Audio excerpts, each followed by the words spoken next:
Hello बच्चों, चलिए प्रश्न समझते हैं। हमारा प्रश्न है कार्बोहाइड्रेट का सबसे सामान्य मोनोमर है।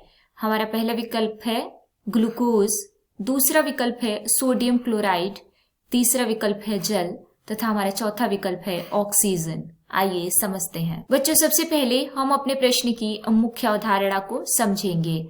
मुख्य अवधारणा हमारे प्रश्न में पूछा गया है कार्बोहाइड्रेट का सबसे सामान्य मोनोमर क्या है। आइए लिखते हैं कार्बोहाइड्रेट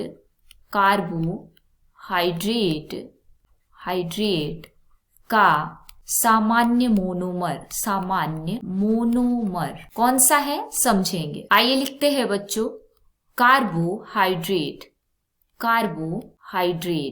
हमसे कार्बोहाइड्रेट के मोनोमर के बारे में पूछा गया है।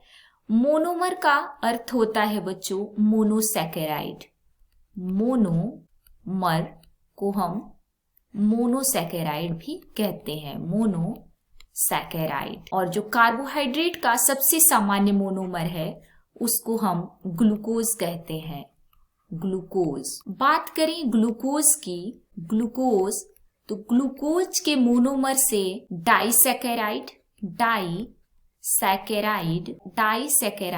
ओलिगोसैकेराइड्स तथा पॉलीसैकेराइड्स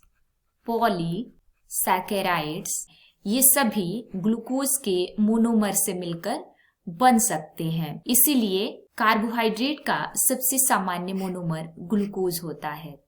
इसलिए हमारा विकल्प ए सही हो जाएगा। उम्मीद है आपको प्रश्न समझ में आ गया होगा। धन्यवाद।